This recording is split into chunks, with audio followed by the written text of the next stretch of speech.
Hoje, dia 19, também é o dia do historiador, então estamos no nosso dia, e no dia do historiador também é bom lembrar a história e a memória, principalmente daqueles que trouxeram contribuições, como a Annalise é, mencionou agora, que é a data que marca esse dia. Então, acho que é só essa minha abertura, e acho que a gente podia começar já para o que mais importante de hoje a gente tem. Muito obrigada, Eric. Então, no painel hoje nós tentamos ter um painel bem com equilíbrio de gênero. E, como de praxe, eu quero começar com as mulheres, as ladies first, as mulheres primeiro. Gostaria de convidar a Carolina para que ela se apresentasse, contasse um pouco de sua história e também nos dissesse, Carol, segundo você, a sua perspectiva, quais são os desafios dessa profissão? Quais são os desafios desse setor da ajuda humanitária? Obrigada pelo convite. Uma honra estar aqui. Enfim, eu estou conhecendo você pessoalmente. Gente, desculpa, ao vivo tem dessas coisas, né? Tipo, o cachorro do vizinho hoje resolveu voar da graça. Desculpa. Mas hoje eu sou gerente de operação numa organização humanitária no Refúgio 343, da qual o nosso cofundador está aqui presente, Fernando Rangel também. A minha história começou, enfim, em 2016 eu resolvi largar tudo. Eu venho do mundo corporativo, eu já tinha quase 12 anos de experiência no mundo corporativo, indústria de telecomunicações, e eu resolvi tentar o meu sonho, que era trabalhar na ONU. Só que na época a minha ideia de ONU era capacete azul. Eu só via isso, né? Lá nos idos de 2016, a gente mal tinha Netflix. Então, era bem uma fantasia mesmo, um romance da indústria editorial, cinematográfica mesmo. E aí eu resolvi tentar esse meu sonho de trabalhar na ONU, passei num curso, falei, não, vou tentar, vamos lá ver o que vai dar, né? Enfim, foram 6 meses de transição de carreira, estudando muito, muito mesmo, porque foram nesses 6 meses que eu descobri que não tinha literatura em português, por exemplo, sobre ajuda humanitária, né? Então, tudo da literatura de ajuda humanitária, né? Até hoje mesmo é quase tudo em inglês, em francês, né? Que vem aí dos países nórdicos, vamos dizer assim, que colonizaram o sul global, né? Então foi um grande desafio e desde então eu acabei fazendo muitos trabalhos voluntários em campo. Cheguei a trabalhar inclusive com a agenda da ONU em políticas públicas, que hoje é uma paixão, o desenvolvimento social. Então o meu propósito ele foi sendo lapidado ao longo do tempo. Né? Eu saí do corporativo para ir para a área humanitária pensando em ir para campo como capacete azul e descobri uma paixão no desenvolvimento social, políticas públicas com a agenda da ONU. Né? Tive essa oportunidade de trabalhar numa prefeitura no estado de São Paulo também. Trabalhei numa outra organização também que faz, né, até hoje, no Instituto Dharma, que faz medicina médica voluntária em áreas remotas. Então foi quando eu tive a oportunidade de estar em campo, conhecendo todos os sertões do Brasil, a Amazônia, a Tanzânia e a Uganda, no continente africano também, até que eu decidi participar do processo seletivo do Refúgio 343 para a vaga de gerente de operação, a qual fui selecionada e aqui estou, em Boa Vista, né, atuando na operação acolhida. De todos os desafios, eu acho que o mais incrível, né, que é o desafio que a gente vive hoje dentro do mundo humanitário, são 2. Eu sempre elenco esses 2 desafios. O primeiro, que é você ter coragem de trabalhar no campo humanitário. Infelizmente, a área humanitária ela é muito romantizada, justamente pelas questões da indústria editorial e cinematográfica, né? Então, nós brasileiros, nós nos acostumamos a entender como ajuda humanitária as propagandas das organizações não governamentais, né? Então, você vê lá um fundo musical, uma música do R.E.M. tocando, ou do Coldplay, né? Uma sensação de heroísmo no campo. E quando você chega no campo, você vê que não é nada disso. Não vai ter música do R.E.M. tocando, não vai ter música do Coldplay tocando. São pessoas lidando com pessoas, né? E a comunicação, ela é o que embasa todo o trabalho no campo, no final das contas. Então, isso é um primeiro fator, que é essa romantização da ajuda humanitária. E o segundo fator que eu vejo hoje são as nossas atuais condições geopolíticas que a gente vive hoje no mundo, de forma geral. Então, hoje, os fatores que acontecem lá no Afeganistão ou no Haiti, eles impactam diretamente todas as organizações humanitárias em nível global. Então, do local para o global, quando você passa a estudar de forma crítica, você compreende que o que está acontecendo no Afeganistão, ele vai ter um impacto, sim, aqui no Brasil, de certa forma, ainda que economicamente, ainda que dentro das questões de geopolítica, de diplomacia, isso vai ter um impacto. Então, você estar disposto a estudar sempre é um grande desafio. E aí eu falo de forma muito pessoal, muito do profissional humanitário, né? Já se a gente falar do campo humanitário como um todo, eu vou finalizar aqui colocando um último desafio, que é compreender o que vai ser o futuro da ajuda humanitária. Se a gente falar em conflitos hoje, a gente para e pensa que as guerras hoje elas não acontecem da forma que acontecia 15 anos atrás. Então, eu estou falando de drones que saem de um lugar X para um lugar Y, que você nem sabe qual é o lugar X e tampouco qual é o lugar Y. Né? Esse drone, ele simplesmente vai atingir uma população civil, ele vai atingir um hospital, e você nem sabe como e nem quando isso vai acontecer. Então, acho que esse é um desafio que a ajuda humanitária vive hoje, né?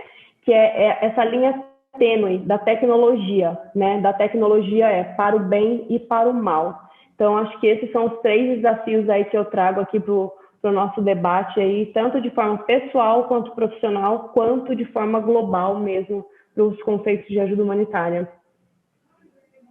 Nem sei se falei 10 minutos, Annalise, porque eu falo tanto, já me perdi, desculpa. Não, você foi a pontualidade sueca. Você falou exatamente 10 minutos. Muito obrigada, Carol. Mas De se nada. puder ficar um pouquinho aí até a gente, eu não sei se você tem outros compromissos, mas eu já tenho algumas perguntas para você. Vamos ver se o público tem perguntas. Inclusive, pessoal que tiver perguntas, pode começar a escrever no chat e a gente vai. Eu estou aqui no chat no celular olhando. Tudo isso é novo, tá, gente? Vocês sabem que eu sempre fiz live no Instagram, então tenha um pouco de paciência aí, mas eu já estou vendo os comentários de vocês. Deixem as perguntas aí que a Carol vai voltar no final, assim como os outros palestrantes. Então, muito obrigada, Carol. Eu gostaria de chamar agora ao palco o cofundador do Refúgio 343, Fernando. Bem-vindo. Obrigada. Oi, Annalise, tudo bem? Boa noite a todos, Ricardo, Roberta, Eric, Carol, todos que estão nos acompanhando. Um prazer enorme estar aqui com vocês hoje, um dia muito emblemático na nossa história, principalmente no contexto que nós vivemos. A nossa classe trabalhadora, o nosso campo de atuação está bastante comovido com a situação que está se passando no Afeganistão e no Haiti, então acho que o momento é bastante propício para a gente direcionar a nossa energia e a nossa atenção para esses assuntos. Vou fazer uma introdução breve aqui da minha história. Eu tive a oportunidade de trabalhar no mundo corporativo, assim como a Carol. Começamos a nossa carreira em grandes corporações nacionais e multinacionais. Eu tive a oportunidade de trabalhar muitos anos na Apple e na Red Bull, principalmente onde eu me formei como profissional. E aí, em algum momento, eu percebi que quando eu tinha atingido tudo o que eu estava precisando, porque eu cresci de uma família de classe econômica média, baixa, eu cheguei no status que eu precisava, que era garantir a sobrevivência, e eu só descobri aquilo aos 20 e poucos anos, quando eu estava naquela posição, naquela empresa. Eu percebi que tinha uma coisa a mais para fazer da minha vida, que era viver o meu propósito. E comecei a perceber daquela condição de estabilidade financeira, de estabilidade emocional, que eu já podia fazer bem pelos outros, além de fazer bem para mim mesmo também.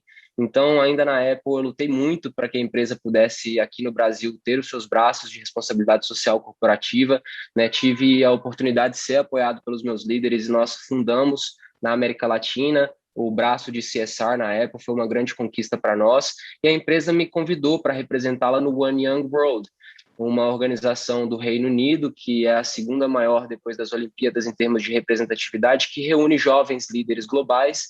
Então, eu tive a oportunidade de ir para a Tailândia, para o Canadá, para a Colômbia, para a Holanda, e conheci grandes líderes, como, por exemplo, o Muhammad Yunus, o professor que me ensinou uma coisa que eu nunca vou esquecer, que é quando a gente tem um problema muito grande e a gente se sente impotente diante dele, a gente deve dividir esse problema, dividir, até ele ficar de um tamanho que a gente consegue resolver apenas aquela parcela. E foi assim que o Refúgio nasceu. Vendo essa crise migratória que nós estamos vivendo aqui, estou com a Carol e com a Roberta na fronteira, foi muito triste perceber que as famílias estavam passando por necessidades de coisas que Na época, então, em São Paulo, eu via do meu lado, apartamento para alugar, farmácia cheia, supermercado cheio, e como que uma pessoa, assim como eu, com todos os direitos humanos, estava passando por tantas necessidades. E o que nós fizemos foi reunir um grupo de amigos para resgatar uma família. A ideia inicial da criação do refúgio era entrar num avião, pegar uma família, voltar com ela para São Paulo e cuidar dela.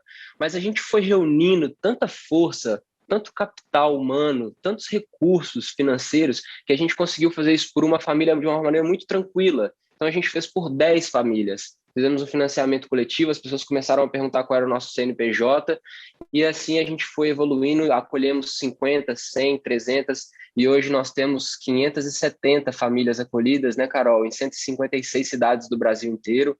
O Refúgio se tornou uma organização humanitária, hoje nós estamos com 2 anos de idade, e apesar do pouco tempo, a gente sabe que o impacto que a gente está causando na vida das pessoas é muito. Primeiro porque mudar a vida de uma pessoa é mudar aquele mundo, e quando a gente olha para o número de 1.700 pessoas que a gente conseguiu tirar numa situação de extrema vulnerabilidade aqui na fronteira e ajudá-los a recomeçar em outros locais do país, e é um país continental, o Brasil é um país lindo, verde, com uma flora abundante, com pessoas incríveis, calorosas. Somos nós, desse jeitão aqui, como você falou do Sérgio.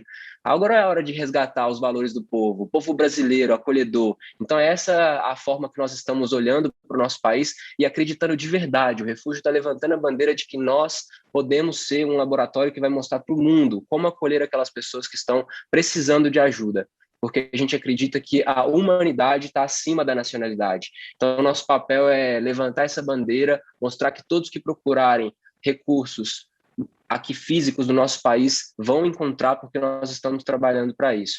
Acho que também é bastante importante, Ana, colocar nesse nosso painel a governança por trás de trabalhos sérios. O Refúgio acabou de lançar o nosso resultado de auditoria e o nosso relatório anual de impacto do ano passado, e eu tenho feito questão de falar isso por onde eu vou nessa semana, porque não basta ser honesto, a gente tem que mostrar essa honestidade nos dias de hoje para poder separar o joio do trigo e ver quem está fazendo um trabalho sério de verdade. Então essa é uma bandeira que eu quero levantar, todos nós aqui, nas organizações que nós trabalhamos, para quem nós servimos, para quem nós doamos, com quem nós andamos. Transparência, credibilidade, aonde que estão as contas, como elas estão sendo investidas, e isso é extremamente importante para nós. E uma outra coisa que eu não posso deixar de falar, que faz parte também das causas que o Refúgio toca, é essa captação de recursos humanos do mundo corporativo para o mundo do terceiro setor, seja o setor de desenvolvimento social ou seja o setor humanitário. No Refúgio a gente tem essas duas frentes de atuação, porque nós precisamos muito de fortalecer o movimento. Eu acredito que o título que você trouxe, da inspiração à prática, ele é muito assertivo para o que a gente precisa para fazer as transformações acontecerem. O caminho é lógico, já é óbvio.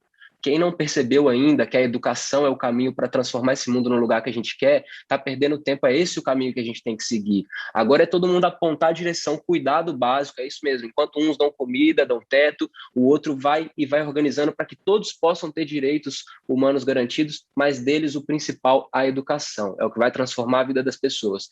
Então, para a gente dar esse salto quântico no movimento humanitário, nós precisamos de pessoas capacitadas.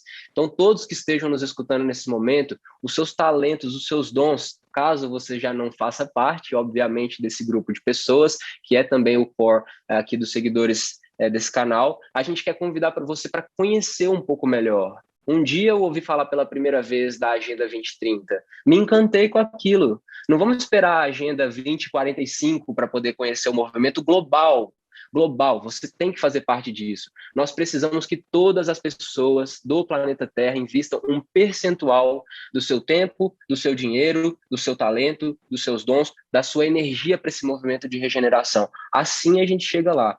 Eu tenho certeza absoluta, assim, uma fé inquebrantável dentro de mim de que isso é possível, mas eu também tenho a consciência de que só fé e só esperança não muda nada. A gente está precisando de agir, meus amigos. Então, essa mensagem é muito especial de todos nós que estamos aqui no trabalho humanitário, vendo as pessoas literalmente com fome. E acrescentando aí na resposta muito bem colocada da Carol, que um dos desafios é esse desafio de gestão emocional. Não é duro, não é fácil, não, é duro. Ver todos os dias aqui essas pessoas passando por coisas privadas de coisas que nós temos em abundância. Então, esse exercício de empatia, de compaixão, de se colocar no lugar do outro e de agir, é a hora da ação. Isso a gente precisa fazer. Quando uma árvore está ferida, a gente vê uma folha ali que está caindo, ou um vaso, uma planta mesmo, o que acontece? A energia daquele ser todo vai em direção àquelas plantas que estão caindo, as que estão cortadas, as que estão pela metade, e a árvore fica para sempre brilhante, porque a energia é bem dividida, é bem distribuída. Então, quem está bem, ajuda quem não está. E quem não está bem, que vai ficar, volta para ajudar aqueles que ainda precisam. E assim a gente segue até encerrar o trabalho. Obrigado, Ana. Essa é a minha contribuição inicial.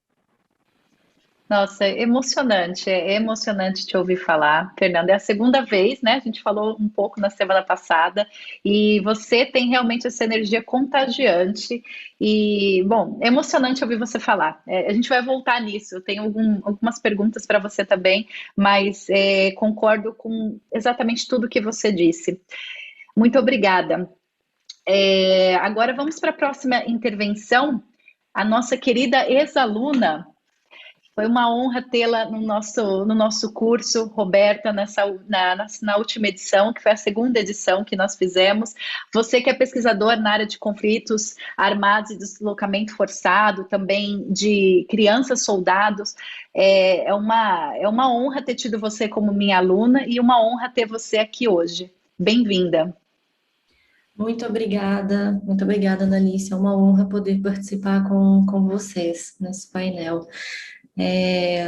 Fico muito feliz mesmo. O curso, com certeza, foi incrível essa última edição, que junto a você, ao Eric e ao Ricardo, eu pude aprender muito e com certeza é algo que prepara, assim, para a vida, para todos aqueles que se interessam, né, para atuar em uma organização internacional, né? Obrigada. Bom, eu desde muito pequena atuei em diversos projetos sociais, voluntariado, tanto com a minha família, quanto sozinha também. E isso sempre me motivou, digamos assim, até a minha área acadêmica. Eu fiz relações internacionais, comunicação também.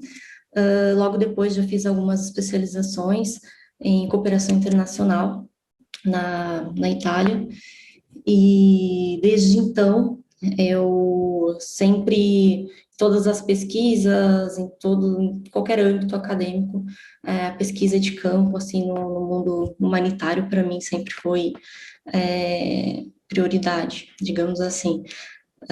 Eu me lembro que a minha primeira tese eu fiz enquanto eu estava num trabalho voluntário na Etiópia, e que logo depois eu fui consultora em uma organização italiana também lá, e bom, e desde então continuo nesse mundo, a gente diz, humanitário. Atuei também no Nepal, na Índia, no Tibete. No Nepal, sobretudo, estávamos falando do Haiti, né, em resposta ao terremoto que teve em 2015, que foi um terremoto, assim, devastador em diversos vilarejos ali do país. Atuei também recentemente no Líbano, em resposta ao fluxo migratório, né, dos sírios, devido a esse ano faz 10 anos, né, da guerra na Síria, e logo depois eu retornei para a Europa e fiz meu mestrado também em Direito Internacional em Conflito Armado. Atuei também em desarmamento na ONU, em Genebra, no Instituto de Pesquisa de Desarmamento, onde eu pude aprimorar também um pouco mais essa questão, né, do mundo humanitário de DDR, que é desarmamento, desmobilização e reintegração, né, sobretudo quando envolve os grupos armados e que tem que ser reintegrado na sociedade, né. Claro, o Ricardo pode falar disso também, como ele...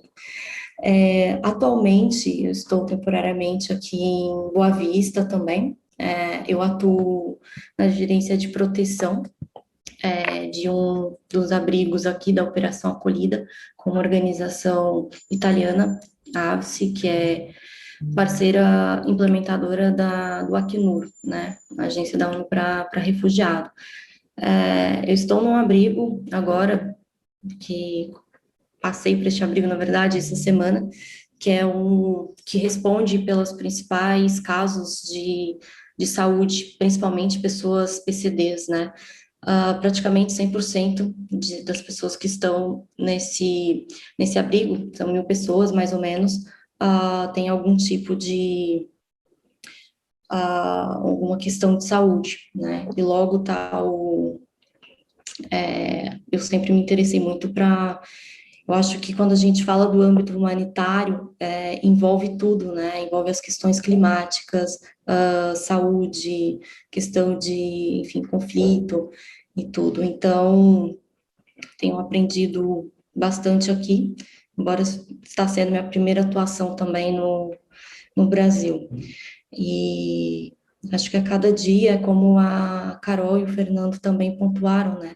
Nós aprendemos aqui e temos cada dia lições de empatia.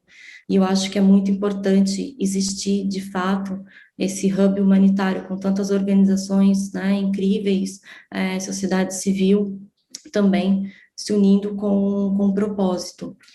E, bom, é isso. E quanto a um dos maiores desafios, né, que eu acredito que seja para o futuro da ajuda humanitária, sem dúvida, é a questão dos conflitos armados, que é algo que me preocupa muito, essa proliferação, digamos assim, né, de diversos grupos armados não estatais, sempre tendo uma emergência de novos atores de conflitos, né, armados também, e a questão dos desenvolvimentos tecnológicos, como a Carol mesmo pontuou, muitas vezes para o bem, mas muitas vezes, né, para o mal, que é algo que pode causar, enfim, consequências humanitárias potencialmente devastadoras, né, em qualquer lugar. Outra questão também, que é um desafio, e eu acredito que a cada ano que passa, todos aqueles que colaboram em campo, ou mesmo no headquarters, que seja, sentem isso, é a questão do clima, né, das mudanças climáticas. Isso impacta, de certa forma, a todos. Outra questão que eu acho que é um desafio para toda a comunidade internacional mesmo, são conflitos de interesse que existe, né? Quando eu atuei também na missão do Brasil junto à ONU, assim como a Annalise, acredito que eu atuei 3 anos após, né, a Annalise ter atuado, e eu trabalhei na primeira comissão e na terceira comissão da Assembleia Geral. Então, eu sempre tinha que lidar com muitos assuntos de paz e segurança, né? Então, mesmo dentro do headquarters, que eu já tinha tido algumas noções de campo, e no headquarters eu senti um pouco, claro, muito realizada, mas ao mesmo tempo incapaz por não estar em campo, querendo mudar de certa forma, mas muitas vezes é sempre desafiador, né? É impossível abraçar o mundo, mas aquele que a gente faz naquele local onde estamos com certeza e sempre com empatia, né, com humanidade, eu acredito que é algo assim fundamental para qualquer impacto ou algo positivo, né, na carreira de um profissional humanitário. E é isso. Muito obrigada, Roberta. É muito interessante ouvir a sua trajetória, né? Porque você tem experiência dentro e fora do Brasil, você tem experiência acadêmica e prática, experiência de campo e sede. Então, é bastante interessante ter uma pessoa que tem tantas visões. né? Muito obrigada mais uma vez pela sua contribuição. Vou pedir só para o Eric dar uma olhadinha, me ajudar um pouco no chat, Eric, porque eu estou vendo aqui que tem algumas perguntas, mas eu fico tão atenta às intervenções, ao que os convidados estão falando, que eu acabo me perdendo. Então, se você pudesse vendo as perguntas, porque eu estou vendo algumas perguntas bem interessantes aqui para a gente ir selecionando. Então, vamos agora ao nosso último palestrante da noite, porém não menos importante, professor de nosso curso, meu ex-colega lá no PNUD, no IPC, em Brasília. Bem-vindo, Ricardo. Obrigada. Olá, Analice. Muito obrigado. Olá, pessoal. É uma honra estar falando com vocês hoje. Para quem não me conhece, eu me chamo Ricardo, eu sou baiano. Eu trabalhei durante muitos anos nas Nações Unidas, eu fui estagiário do Unicef em Salvador, na época de faculdade, fui estagiário na ONU em Nova York, no escritório de assuntos legais da ONU, eu sou advogado por formação, e trabalhei também no PNUD com segurança cidadã, tanto no Brasil quanto na América Latina. Fui oficial eleitoral na missão de paz da ONU em Timor-Leste em 2012, foi o finalzinho dessa missão de paz. Fui consultor do NODC na fronteira amazônica do Brasil e fui oficial de direitos humanos na missão de paz da ONU na República Democrática do Congo, quando eu fiz um assignment temporário no Afeganistão, na missão especial política da ONU por lá. E a minha experiência com o mundo humanitário chegou para mim, essa vontade de trabalhar na área humanitária, quando eu tinha 12 anos de idade. Eu fui privilegiado por minha família de ter tido contato com o Sérgio Vieira de Mello ainda em vida. Ele, por uma proximidade com minha família, eu lembro quando criança, quando pré-adolescente, escutando as histórias dele, e eu me inspirei com aquilo. Eu disse, olha, eu quero trabalhar com isso. Quando eu crescer, eu quero ser igual esse tio aí. E eu comecei a trabalhar, com 12 anos, comecei a estudar sobre a ONU. Comecei na biblioteca do colégio, eu pegava livros sobre o assunto, eu pesquisava artigos, eu pesquisava o que eu podia fazer. O meu colégio anualmente tinha um modelo das Nações Unidas, onde eu sempre participei, e isso me levou aos poucos, quando eu entrei na faculdade de Direito, a buscar especializar minha formação na área de direitos humanos e resposta humanitária. Certo? Então, para mim, o grande desafio, quando eu cheguei na minha primeira missão internacional, foi chegando em Timor-Leste em 2012. Eu tinha literalmente passado 3 dias dentro de um avião. Eu, na época, morava em Buenos Aires, eu saí de Buenos Aires numa sexta-feira no final da manhã, eu saí do avião em Dili, Timor-Leste, numa segunda-feira de manhã. E quando eu cheguei, foi a sensação de estar estourando a minha bolha. Aquela bolha de privilégios, aquela bolha de conforto que a minha vida toda eu tinha vivido, e pela primeira vez eu estava tendo essa experiência. E claro que foi uma experiência no final de uma missão. Eu cheguei numa segunda, na quarta-feira, o último campo de pessoas deslocadas internamente foi fechado em Dili. Foi uma vitória dos humanitários na missão ter feito isso, mas ter visto essa retirada e ter visto as pessoas seguindo suas vidas em desenvolvimento pleno. E foi muito interessante poder ver isso, poder organizar eleições e ver o orgulho que as pessoas estavam sentindo de, pela primeira vez em suas vidas, estarem votando. Algo que a gente tem como corriqueiro, algo que a gente nem presta muita atenção no nosso dia a dia, para eles era um acontecimento fantástico. E aí eu me lembrei de todos os meus estudos teóricos sobre a ajuda humanitária.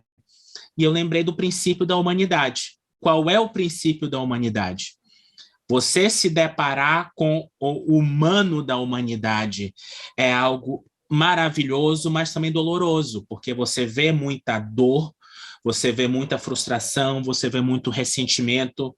Como é que você fala para um beneficiário que acabou a comida que você está oferecendo? Como é que você fala para um beneficiário que acabou de ser torturado durante uma semana, que você não pode fazer absolutamente nada por ele? Como é que você entrevista uma menina de 5 anos de idade que passou 2 semanas sendo estuprada massivamente por grupos armados?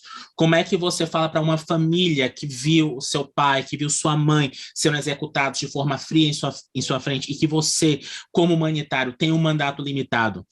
Então, às vezes, aquela limitação institucional que você recebe é algo muito difícil de se lidar como humanitário. E foi tão difícil que em 2017 eu optei por sair da vida humanitária. Eu fiz uma transição de carreira, mas o espírito humanitário fica na gente, ele fica impregnado em nosso DNA. E a convite do Fernando, no Refúgio 343, eu tive a oportunidade de recentemente implementar um projeto na Operação Acolhida, e foi meu primeiro projeto humanitário na América Latina, na América do Sul, lidando com nossos irmãos venezuelanos. Essa proximidade trouxe para mim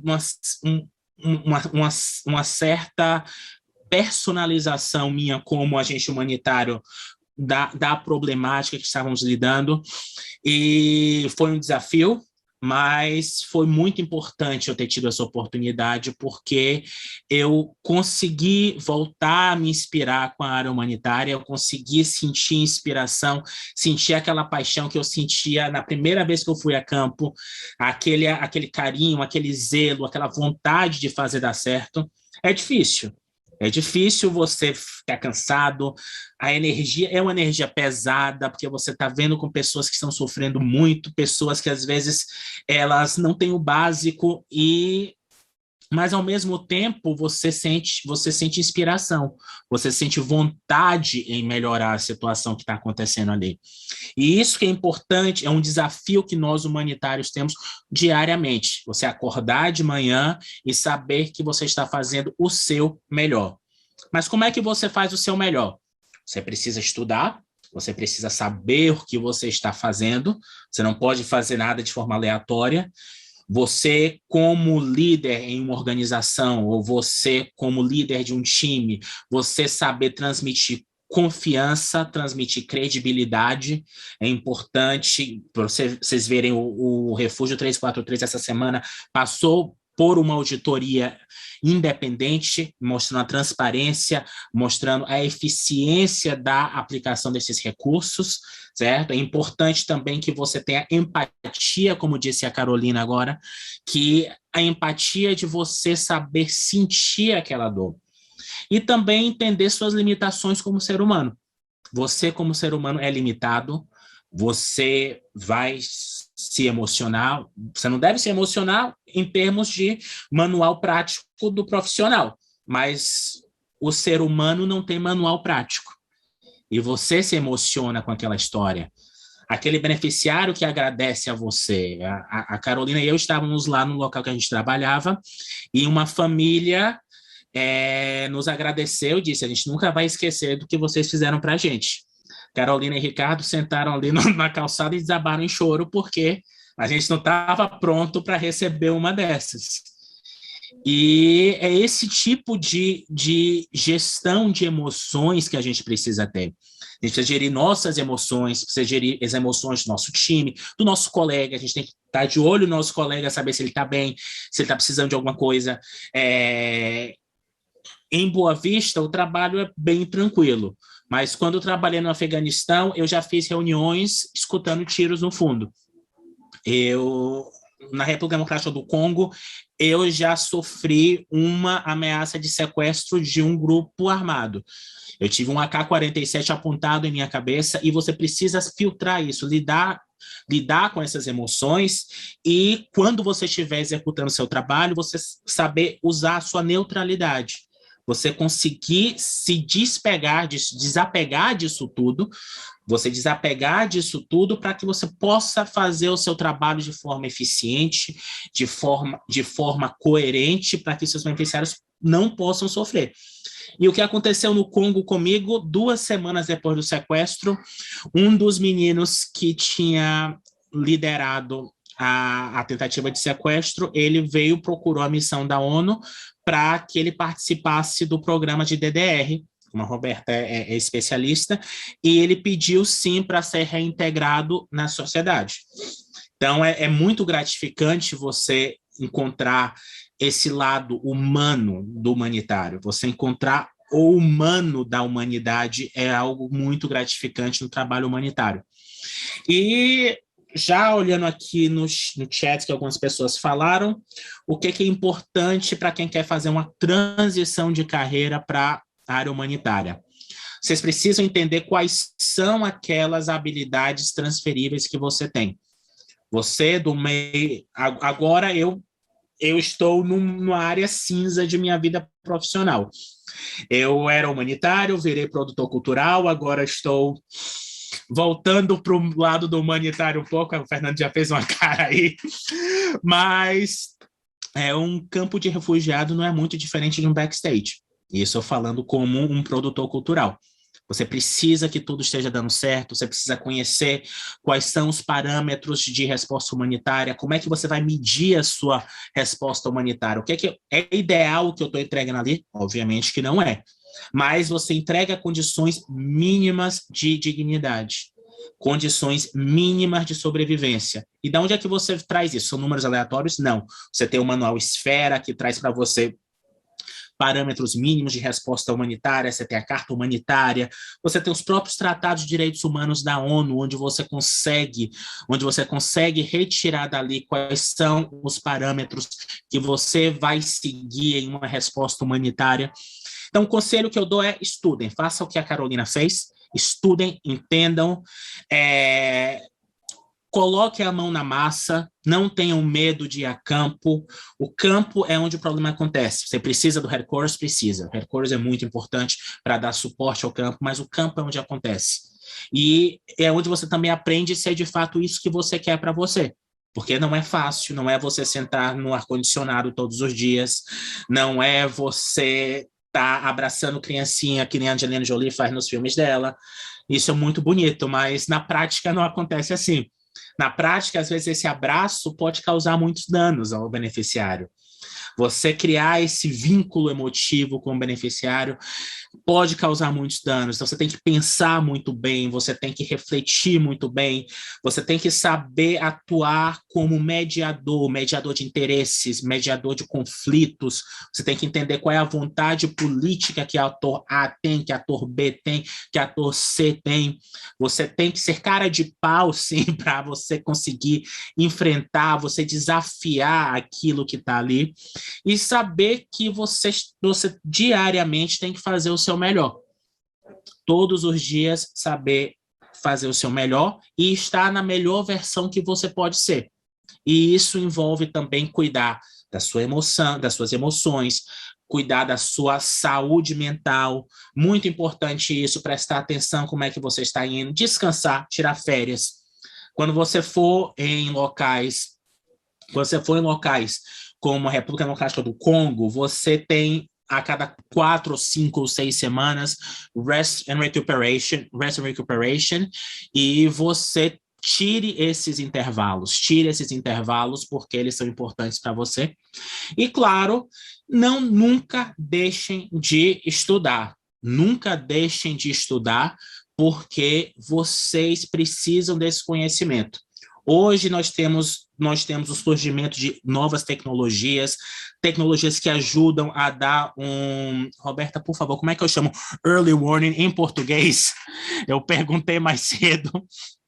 Mas para ter respostas mais imediatas para uma crise humanitária, vimos agora no último terremoto no Haiti, que as pessoas, por meio de WhatsApp, estavam indicando a seus parentes onde é que eles estavam, antes mesmo da Defesa Civil Nacional chegar para dar uma resposta às comunidades locais, já tinham se comunicado entre si por meio de WhatsApp, conseguiram começar a fazer o trabalho de retirada de entulho, foi muito importante. A gente está vendo agora no Afeganistão, a volta do Talibã, que está causando muito medo, um deslocamento muito grande das pessoas por lá. Eu recebi inúmeras mensagens de amigos, de ex-colegas que são afegãos, que estão no Afeganistão, falando como é que a gente pode fazer agora, e a gente atuando com nossa rede, aqui usando essas novas tecnologias, a gente está podendo conseguir falar, olha, você pode vir por aqui, pode ir por ali, pode tentar essa resposta, certo? Então, hoje as novas tecnologias, elas servem como uma arma muito forte para o humanitário, e que a gente possa também estar preparado para os novos desafios climáticos, desafios econômicos, escassez de energia, escassez de alimentos que a gente vai conseguir. E o Fernando tem uma fala que eu acho muito legal, que é Você pode falar, por favor, Fernando? Que a gente já... Qual que é, Rica? Aquela que você fala, fazer uma reocupação mais equitativa do espaço, como é que... Agora vai ser difícil lembrar na minúcia das Nossa, palavras. A gente teve esse momento bem bonito de inspiração, e a conclusão que a gente chega é que é realmente necessário redividir e reocupar o planeta daquela condição nova que a natureza e os próprios seres humanos estão apresentando. Então, esse trabalho de comunicação, do uso da tecnologia, das respostas humanitárias, do desenvolvimento social, para responder esse novo formato geopolítico, demográfico que o mundo está pedindo.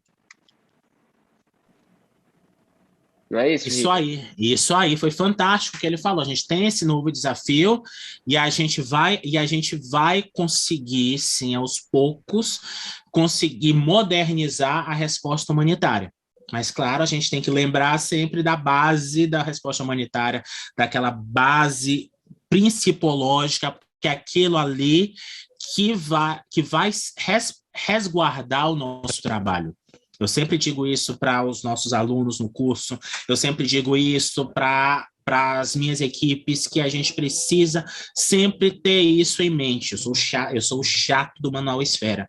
Eu cobro da equipe inteira isso daí, eu cobro de todos os alunos isso aí, porque a gente precisa ter esse respaldo teórico, para tomar uma decisão informada. Às vezes você vai ter que tomar uma decisão muito difícil, você vai ter uma decisão que não tem como você acertar. Se você escolher uma coisa, você vai estar errando, se você escolher outra coisa, você vai estar errando também. E você tem que balancear o que você está fazendo. Saber qual erro vai causar menos dano, porque o seu objetivo como humanitário é não causar danos. Eu acho que eu já falei demais, não foi, Eric? Acho que ele vai me bater se eu continuar assim. Mas é isso, pessoal. Eu espero que tenha contribuído um pouco e obrigado, Fernando, pela contribuição. Eu queria testemunhar que o Ricardo ele não só cobra uma Manual Esfera de quem ele trabalha no campo, mas de quem dá aula junto com ele também. E é muito bom, é muito bom conhecer e poder debater com ele, porque abre um pouco assim o horizonte da gente poder entender exatamente os limites da ajuda humanitária. E até uma questão que a gente tinha aberto, eu acho que, não sei se eu vou estar pulando aí para uma segunda rodada de questões, mas é que a ajuda humanitária ela sempre foi muito responsiva, ou seja, você tem uma espécie de um acidente e você tem que resolver aquele acidente de imediato.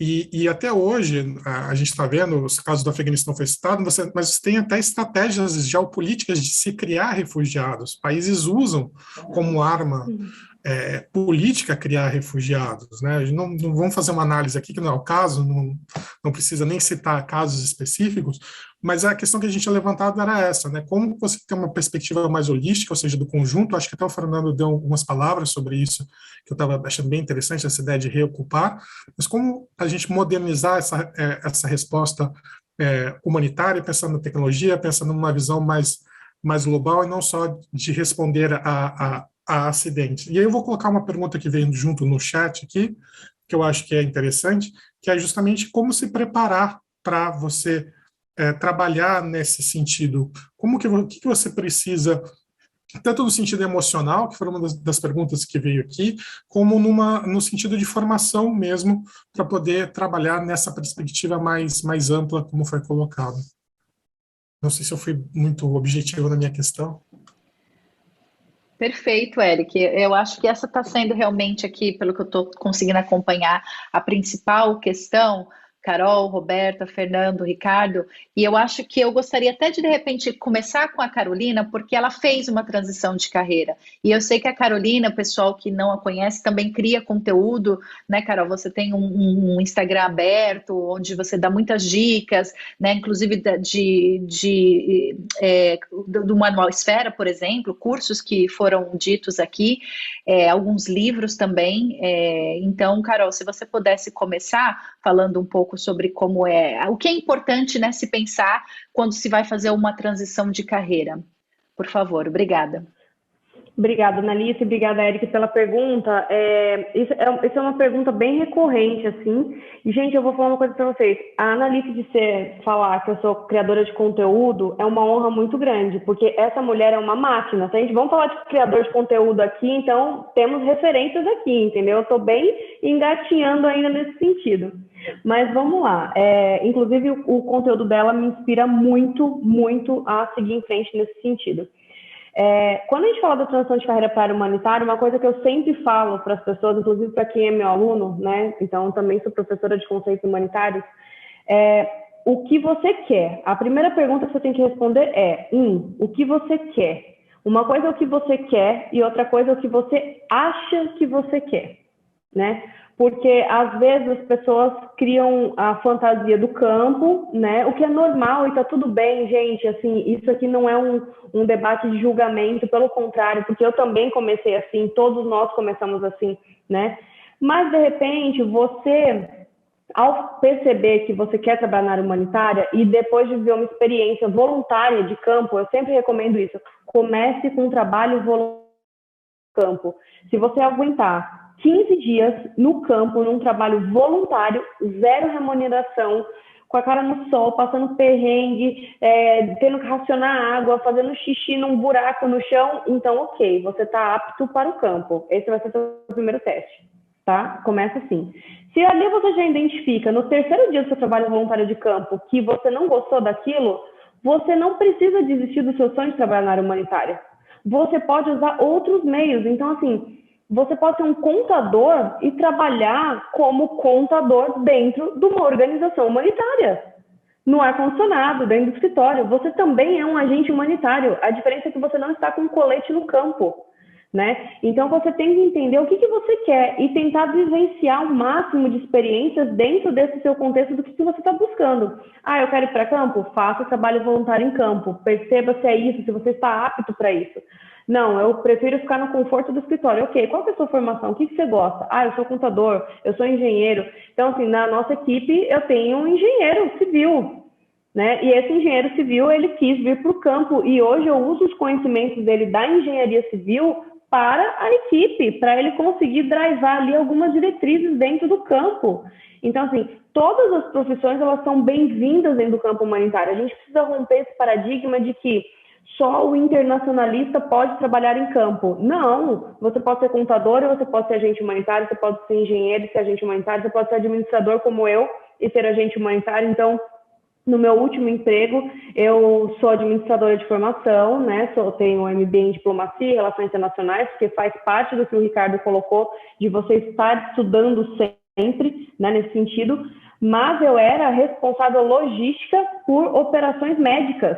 Então, eu tinha que, às vezes, fazer compra de agulha, né? Então, assim, você pode conseguir colocar os seus conhecimentos, por exemplo, no meu caso, da administração, para fazer a gestão de um determinado projeto, né? Então, eu tenho aí certificações de gestão de projetos, eu uso muito isso até hoje. Então, tudo é bem-vindo dentro da área humanitária. Você só precisa saber o que você quer. Você quer estar no campo, atuando no campo, ou você quer estar atuando num determinado conforto, um padrão de conforto, de repente num headquarter, tomando decisões, o que você quer? Né? Acho que essa é a primeira pergunta que tem que ser respondida nesse sentido, Analice.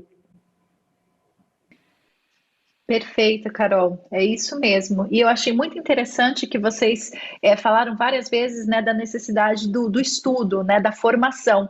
Porque hoje, mais cedo, eu assisti três colegas, né, três brasileiras que também que trabalham no setor humanitário, e as três disseram, gente, nós não somos missionários, não é trabalho de caridade, nós somos profissionais. E como os bons profissionais, estudamos, estamos sempre aprendendo, sempre nos atualizando, ganhamos para isso. Então, acho que é legal as pessoas também, né, terem essa separação de que vocês são profissionais, como um advogado, como um médico, como um contador, um trabalhador humanitário do campo é uma profissão, não é missionário, não é, vocês não estão lá fazendo caridade, né, vocês estão trabalhando.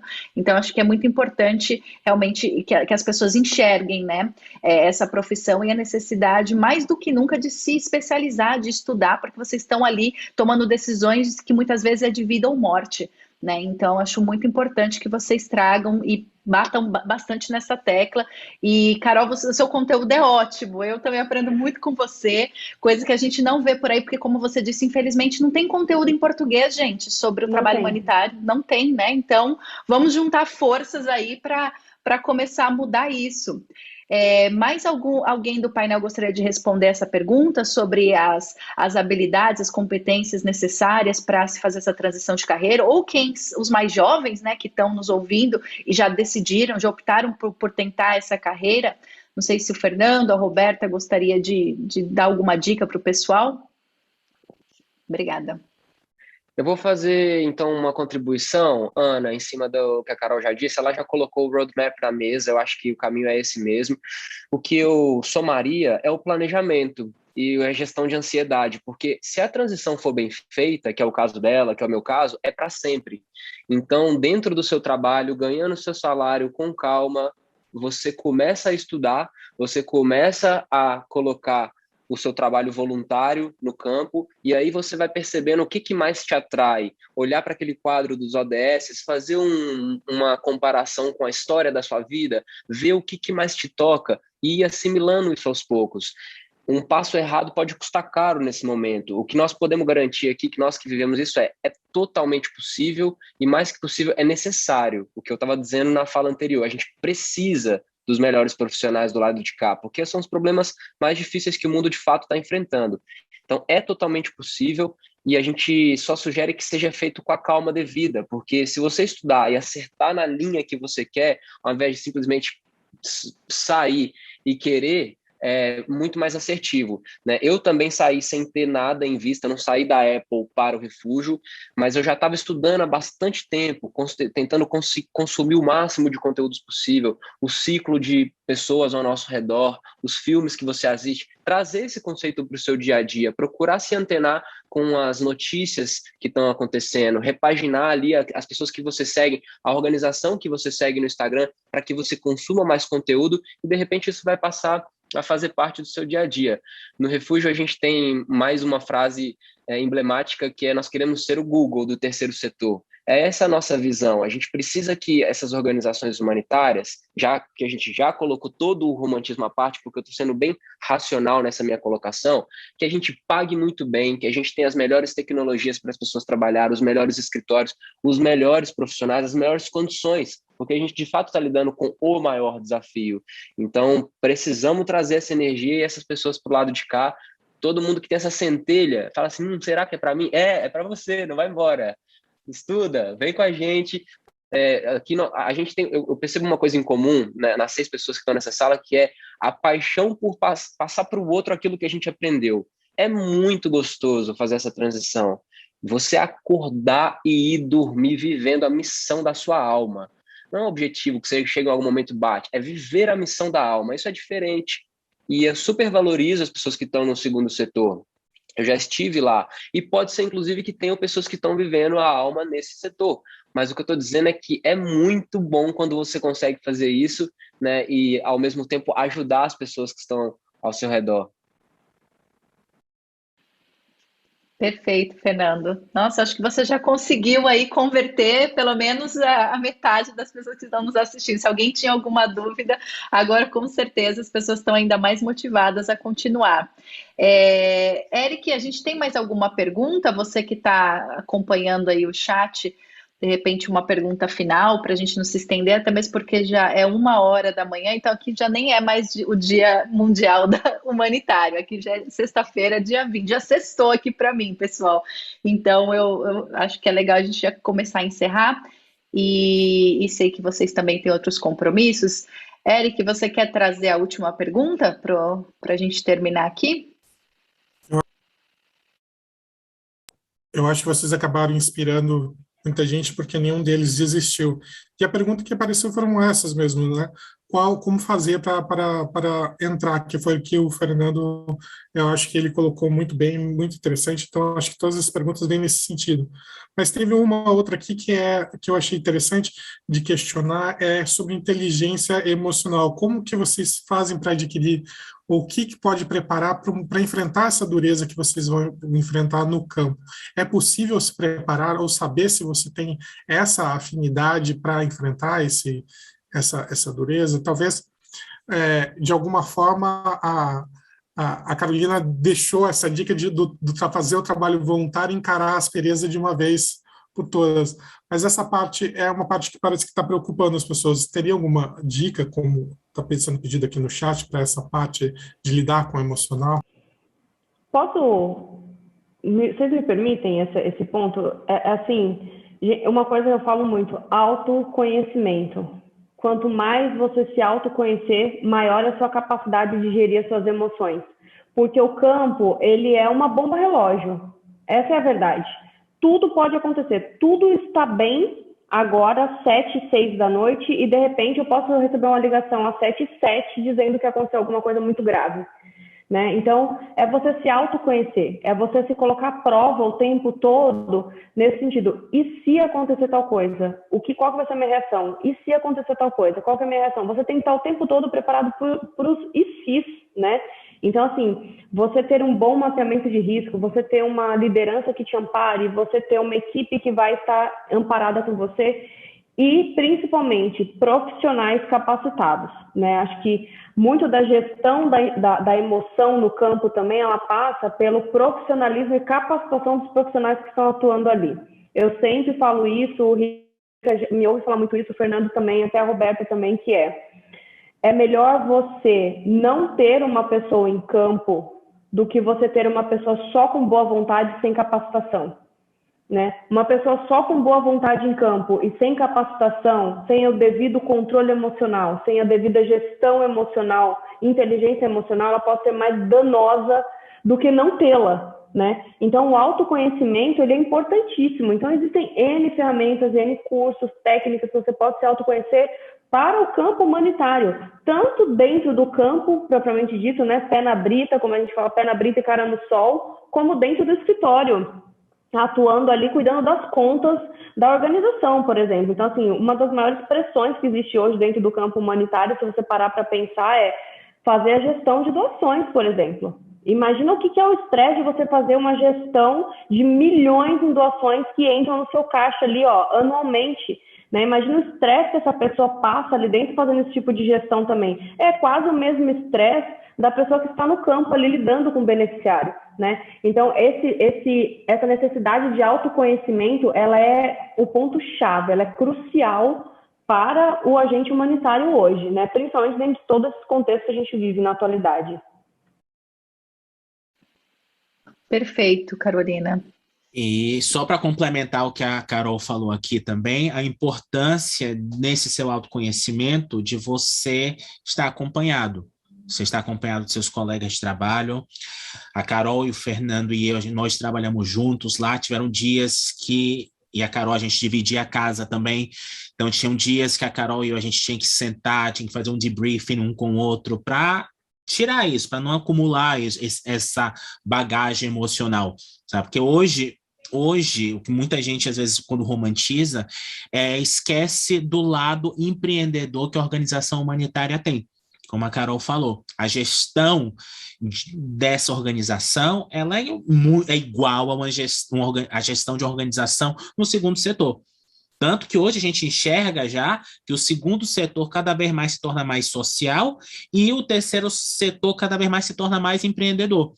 Estamos numa espécie de um setor 2.5, que é justamente no meio dos dois setores ali, e quem sabe um dia a gente até consiga essa convergência aí, mas é importante que a gente saiba lidar com essas diferentes camadas de pressão emocional que nós temos, que é muito grande, é muito importante. Lidar com suas expectativas. Não, você não está ali para salvar o mundo, você não é um super-herói, você não está ali para abraçar toda a humanidade, mas o que você pode fazer é justamente mudar aquela realidade daquelas pessoas naquele momento. E essa é a sua missão momentânea, e é isso que você vai fazer, e você vai focar nessa função com técnica e com profissionalismo. Você não pode jamais esquecer a sua técnica e seu profissionalismo quando estiver atuando. Porque se você chegar só com boa vontade, me desculpe, como a Carol falou, vai dar problema em campos, sim. Sim, posso complementar só uma questão? Por favor. Que a Carol pontuaram também. Claro que esse autoconhecimento leva também a diversas tomadas de decisão e muitas vezes a calma que a gente precisa ter em algumas situações, e a paciência em algumas situações, e até para passar para aquele beneficiário, né? Sobretudo, ainda mais em casa, no contexto de conflito ou no contexto de um desastre, né? Natural. E, enfim, no dia a dia mesmo no campo humanitário também. Então, isso eu acho que é muito importante, é fundamental. E complementando a questão do estudo, né, dos cursos, eu acho que quanto mais cursos, quem puder fazer, se tiver oportunidade de fazer, eu digo cursos, mas podem ser especializações, não é que é uma pós, assim, é algo que demore muito, né, mas é algo, assim, mais rápido que alguém precisa para adquirir aquele conhecimento, né, existem muitos cursos que estão disponíveis. Eu aprendi muito agora, recentemente, também com a Annalise, com o Eric, com o Ricardo, e é muito importante quando alguém com mais experiência em campo, ou também em qualquer outro, enfim, setor, pode passar para a gente, né, esse conhecimento também. Então é isso. Eu acho que é importante ter também esse equilíbrio, né, da prática e da teoria em tudo. Perfeito. Muito obrigada. A Carol vai ter que sair agora. Vamos nos despedir da Carol. Sim, Carol, muito obrigada. Peço desculpas. Muito obrigada. E tenho certeza que ainda, né, vamos fazer muitos trabalhos, muitas ações juntas. Muito obrigada, gente, mesmo. Uma honra estar aqui com vocês. Muito obrigada. Tem meu Instagram aí, quem quiser mandar mensagem, enfim. Muito obrigada por tudo, viu, gente? Um beijo enorme. Vocês todos são uma inspiração para mim, todos. Um abraço. Obrigada, Carol. Muito obrigada. Eu acho que a gente pode começar a encerrar, né, Eric? Passo a palavra aí para você, se você quer fazer alguma consideração final. Você sempre nos traz, né, muita a sua experiência histórica, né, para o contexto. Eu não sei se você, como historiador, ousa fazer se você tem alguma ideia do futuro, né? Quando a gente pensa nos desafios desse setor. Você que sempre olha muito para o passado, o que você acha que acontecerá no futuro aí do setor humanitário, para a gente encerrar aqui o nosso evento de hoje? Tá meio óbvio, acho que a gente olhando para o mundo, que o setor humanitário vai ser cada vez mais necessário, a atuação vai ser cada vez mais importante.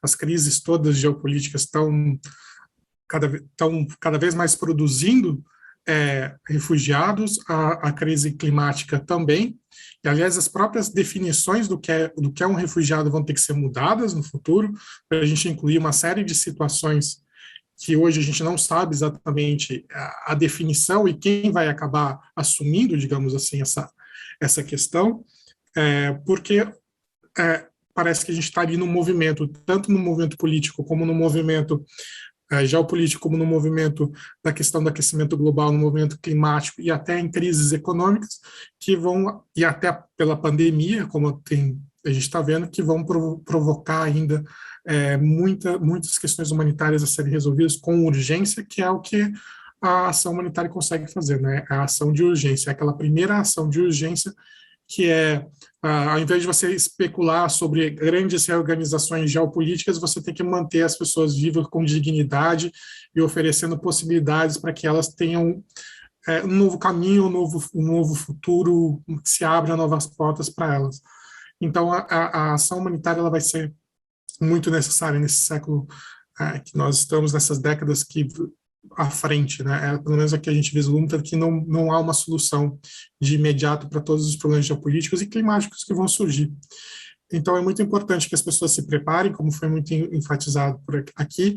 Quando eu comecei a dar aula no curso de RI, eu sempre gosto de lembrar isso, lá em 2003, 4, 5, sei lá no comecinho, a gente nem sequer discutia muito essa possibilidade do profissional de RI entrar, a gente não se dava tantas informações como se dá hoje.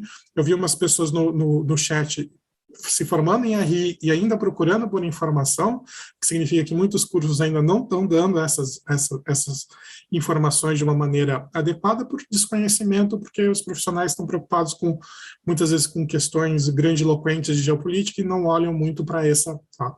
Achei muito interessante a fala do Ricardo Fernando de aproximação dos setores, muito interessante, porque não parece que não tem outro caminho, é por aí mesmo, e a questão da tecnologia, como a tecnologia... Engraçado que quando a gente formulou a pergunta, a gente pensou em como ela pode ajudar, e as primeiras falas foram de como elas trazem novos desafios com a tecnologia sendo usada para guerra, para distribuição, para bombardeios. Então, até a pergunta que a gente formula muitas vezes, achando que a gente vai seguir por um caminho, quem está em campo joga um outro olhar. Então, isso é muito interessante da gente observar também em relação a tecnologia e seu poder de destruição. Então, mesmo os profissionais de RI busquem as informações, aqueles que sentem e querem trabalhar, e não romantizem, que eu acho que foi as duas grandes frases. Não tem romantização e precisa de muito trabalho competente e especializado. Eu acho que se a gente pode fazer uma síntese em 3 frases, eu acho que foi isso que a gente aprendeu juntos hoje. Eu acho que essa era a mensagem que eu queria deixar no fim.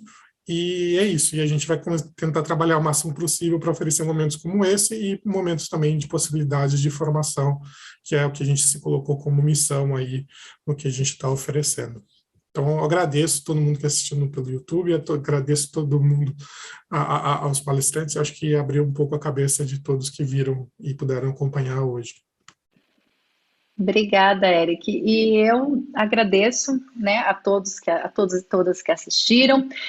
Agradeço muito os palestrantes, Ricardo, Roberta, Fernando, Carol. Agradeço o Eric, que foi meu professor de Relações Internacionais, de História de Relações Internacionais, e é uma honra estar aqui hoje com ele criando esse curso. Então, já deixo aqui, já que é na hora de fazer o jabá, né? Pode vender.